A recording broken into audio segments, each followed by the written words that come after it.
नमस्कार। देश और दुनिया में दोबारा कोरोना की भयावह जहरीली आंधी चल पड़ी है। लोग कोरोना महामारी से सकते में हैं। मध्य प्रदेश में रात का कर्फ्यू लगा दिया गया है। वहीं गुजरात में कई क्षेत्रों में रात भर कर्फ्यू है।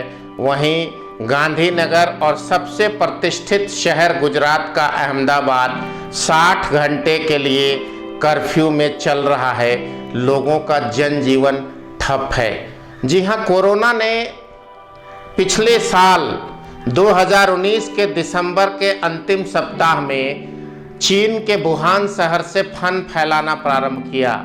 इसका आंशिक असर भारत में जनवरी और फरवरी में दिखने लगा था, लेकिन 22 मार्च को लॉकडाउन के साथ ही पूरे भारत में कोरोना चरम पर चलने लगा। बीच में जून, जुलाई, अगस्त के आसपास जब लॉकडाउन को अनलॉक की प्रक्रिया की गई तो फिर से लोग आपस में मिलना जुलना शुरू किए। शादी ब्याह हुआ। देश में मध्यावधि चुनाव हुए। बिहार में 5 साल के बाद विधानसभा का राज्य स्तर पर चुनाव हुआ। उमड़ पड़ी भीड़, चाहे वो ईद का समय हो अथवा दशहरे का, दिवाली हो या छठ हो, लोगों ने सोशल डिस्टेंसिंग का पालन नहीं किया। अपनी अपनी दलीलें लोगों ने अपने अपने तरीके से दी। कुछ लोगों ने कहा कि कोरोना है तो क्या हुआ, हम अपना त्यौहार मनाना छोड़ दें। सोशल डिस्टेंसिंग को ध्यान में नहीं रखा गया। राजनीतिज्ञों ने चुनावी राजनीति के नाम पर सोशल डिस्टेंसिंग और कोरोना में बरती जाने वाली सावधानियां की धज्जी उड़ा दी। नेताओं ने खुल के नेतागिरी की।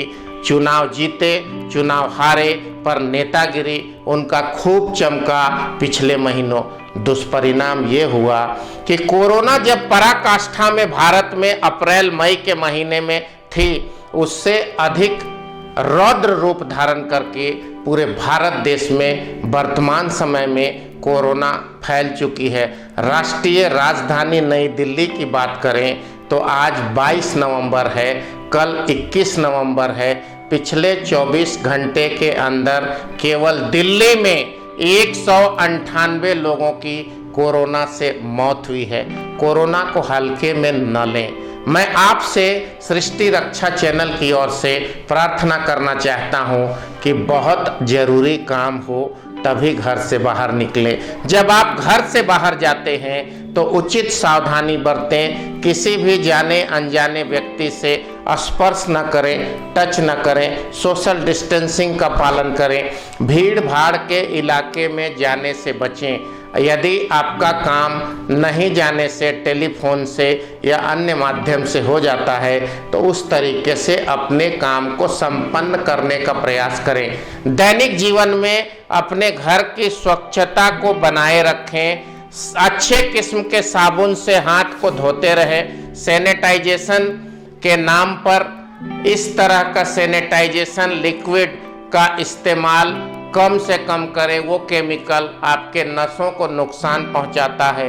अपने भारतीय आयुर्वेद की परंपरा के अनुसार ज़्यादा से ज़्यादा गर्म पानी का प्रयोग करें और काढ़े का प्रयोग करें। आप सभी लोग काढ़ा कैसे बनाया जाता है जानते हैं, फिर भी सामान्य तौर पर एक आम भारत का काढ़ा जो आपको मजबूती प्रदान करता है, आप 5 लौंग ले सकते हैं।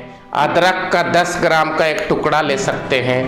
1 चम्मच का चौथा हिस्सा यानी कि 1 चम्मच में 4 ग्लास काढ़ा हल्दी का पाउडर, 1 चम्मच का चौथा हिस्सा अजवाइन, इन सब को मिलाकर 5 तुलसी के पत्ते, 200 ग्राम पानी को तब तक खौलाएं 15 मिनट 20 मिनट जब तक वो 100 ग्राम आधा ना हो जाए, और खौलाने के बाद उसे छानकर हर दिन सेवन करें। आपकी आंतरिक प्रतिरोधक क्षमता बढ़ेगी और आप इन बीमारी से अंदर से लड़ने में अच्छी तरीके से सफलता हासिल करेंगे। जरूरी ना हो तो बाजार में बिकने वाले वस्तुओं का बहिष्कार करें, उसे ना खाएं।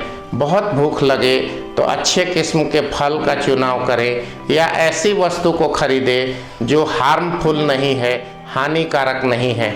अपने जीवन की सुरक्षा खुद करें, सोच समझकर ही बाहर का खाना खाएं। इन सब चीज़ों का ध्यान रखें, ईश्वर की आराधना करें, वो आपको स्वस्थ और सुखी जीवन प्रदान करेगा।